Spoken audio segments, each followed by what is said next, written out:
Bismillah, alhamdulillah, wassalatu wassalamu ala rasulillah, amma ba'd. Assalamu alaikum wa rahmatullahi wa barakatuh. Urmatlı Müslüman bir tuğanlar, urmatlı mekendeşler, urmatlı zamandaşlar. Mına Allah Taala'nın buyruğu menen, Allah'tan жазған taqdiri menen жаңа muftiyüzді şayladık. Zamir Qari, biz köpten beri tanışpız. Жеке мен ушул пандемиядан бери Садыр Казы экөөбүз өтүп кеткенден кийин Замир Qari Бишкек шаарына казы болуп дайындалды. Ошол учурларда аябай тыгыз иштештик. Баткен окуясында кайрымдуулук иштерин уюштуруу жана башка мечиттеги бардык пандемия учурунда шарттарды аткарууда кыскасы аябай жакшы иштештик. Аллах разы болсун ал кишиден. Эми ошончо уламалардын, ошончо комиссиянын мүчөлөрүнүн жүрөгүнө Аллах Таала салып, ошол кишиге Аллах Таала ушундай бир оор, милдеттүү, өтө бир жоопкерчиликтүү жумушту тагдырына жазган экен. Биз баарыбыз аны кабыл алып, баш ийип, ошол менен иштешибиз керек жана ал кишини колдоп алышыбыз керек. Себеби Allah Taala Kur'an-ı Kerim'de Allah Taala'ga, Peygamberga jana arаңардан ошол өзүңөрдүн башыңарга баш ийгиле дейт. Анан кимде болбосун көпчүлүк эл шайласа, көпчүлүк эл ошону көрсөтсө, ошону менен биз иштешип кетүүнү үйрөнүшүбүз керек.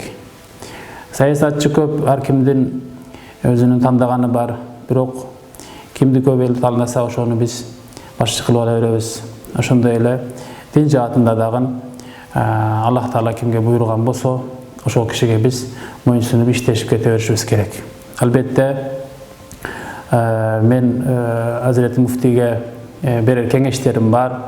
Анча идея жагынан, реформа жагынан, канткенде биз ушул бүгүнкү күнү Кыргызстандагы мусулмандар дин башкармалыгын алгылыктуу реформа кыла алабыз жана алдыга түртүп кете алабыз.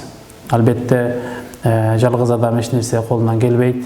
Албетте ошол уламалар кеңеши, муфтияттын өкүлдөрү ушул баары биригип, бир муштумга түйүлүп, келечегибизге ушундай бир жакшы кадамдарды таштап, жакшы чечимдерди чыгарып, мусулман журтчулугун башын бириктирип, келечекке бир из калтырып кетебиз деп ишенем.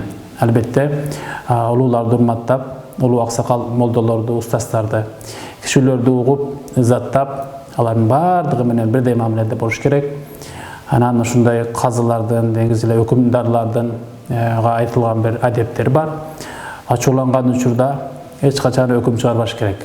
Бир нерсеге ызаланып турат, бирөө бир маселе сурап келип калды же бир нерсе чечим чыгарып келип калды, бары деп кол коюп салбаш керек.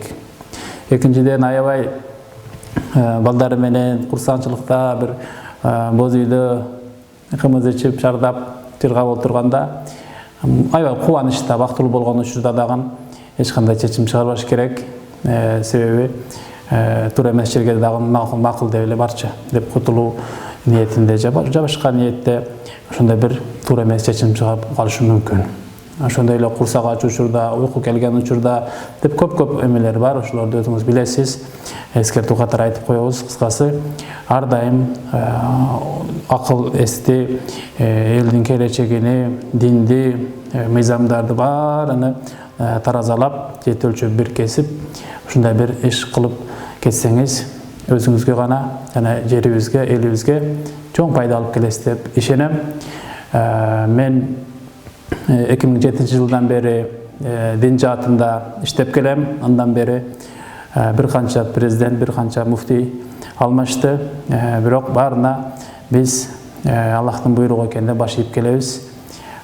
Замир Qari дагы биз ошол колдоо көрсөтүшүбүз керек.